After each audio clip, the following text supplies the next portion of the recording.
Hi guys, this is Sky, and this is Bible Pep Talks number 3. If you want to go check out Bible Pep Talks number 2 and 1, I will put the links down in the description, or if I forget, which I'm probably not, then they will be on my channel, so make sure you go subscribe for more videos. I also do more than just Bible Pep Talks. I do vlogs and stuff, but since this is quarantine, I really have nothing else to really vlog, I thought I would share a little bit of the Christian with you guys. So for today's Bible Pep Talk, we're going to be talking about Noah's Ark. So if you know a little information about it, that's good, but I will be teaching you about the whole thing and reading some Bible prayers about it. And then at the end of the video, I will be sharing our daily Bible prayer. So without further ado, let's go into this video. Okay, so I'm filming this video the next day because it was too noisy to do the video yesterday. But anyways, we're going to get right into the video talking about Noah's Ark. So I'm going to go to the Bible chapter. It's Genesis 6:7. It's like page 5 of my Bible. All that's highlighted is about Noah's Ark. Right now, all of this. This is about Adam. Anyways, so before Noah's Ark, even came to be, if you don't know what an ark is, it's a long boat, like a very, very long boat. That's what an ark is. Anyways, God realized that there was a lot of violence and corruption going on in the earth.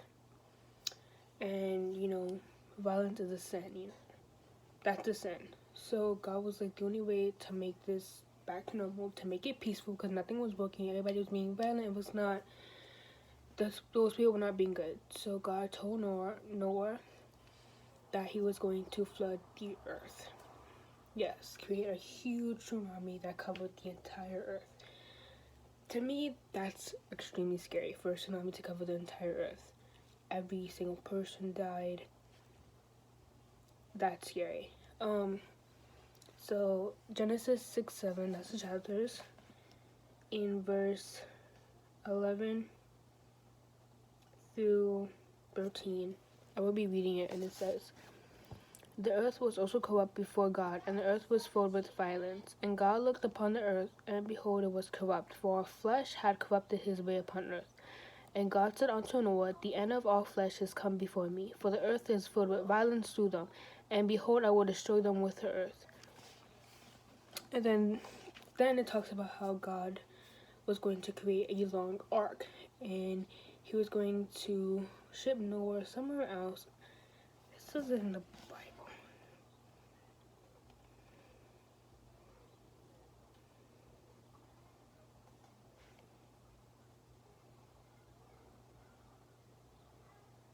It doesn't say where they were going, but God created Noah this long ark, and back then they didn't measure using inches and centimeters like we do today. They measured using cubits. So I don't know how long it was, but I'm pretty sure it was long, because in the ark it was to fit Noah, I think his family too. Yeah, I think it was his wives as well. And God told him to put 2 of every animal on the boat so that, it could be fresh, the animals could reproduce. To put 2 of every, and do you guys know how much animals on this earth, in the ocean? Like 2 of every single animal on the earth on that boat. That's what I mean by the boat has to be very long, to put 2 of every animal, a female and a male, so they could mate and reproduce and make more animals. And in the Bible it says, "Make thee an ark with gawa wood." That's the type of wood they use to make the ark. "Loom shalt thou make in the ark, and shalt pinch it within and without with pitch. And this is for fashion which thou shalt made of. The length of the ark shall be 300 cubits." I don't know what cubits it's on, but must have been big. 200 cubits, the breadth of it 50 cubits, and the height of it 30 cubits. So it was long, wide, and tall. Okay, I want to just describe as the ark, I don't really want to get into that. I mean, it is, they're just talking about how to describe the ark,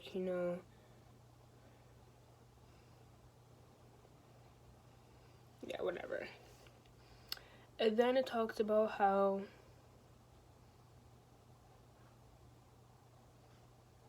then God says how he's gonna flood and every living thing will die. It says, and behold, even I do bring a flood of waters upon the earth to destroy all flesh, wherein is a breath of life from under heaven, and everything that is in the earth shall die. Yes, my ring light is dying, so sorry if you think it's getting dark. And then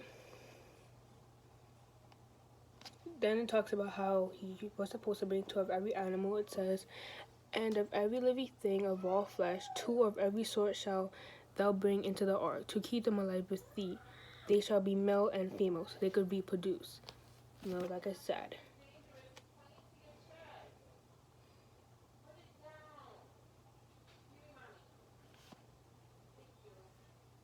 Then Noah did what he said, and then the next part is where it talks about how long it was going to be flooding. So I'm a bit confused with this. Let me know if you guys can help me understand, because it says that it says in the Bible, it's supposed to flood for 7 days. It says, for yet 7 days I will cause it to rain upon the earth. But then it says, 40 days and 40 nights, and every living substance that I have made will I destroy from the face of the earth. So I'm confused. It says 7 days, and it says 40 days and 40 nights. But whatever. It was flooding for a long time. It was flooding for a long time.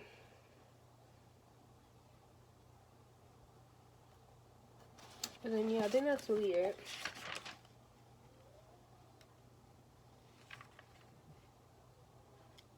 Oh.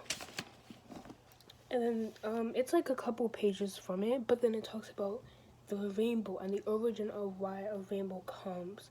If you guys know, a rainbow comes after it rains and the sun comes out, it creates a rainbow. Now, I will be telling you why that there's a rainbow. First, I'm going to be reading the Bible chapter. It is Genesis 9:10, and it's verse 14. And it shall come to pass when I bring a cloud over the earth that the bow shall be seen in the cloud. You know how, like, when you see a rainbow, it's a cloud, then the rainbow, then another cloud.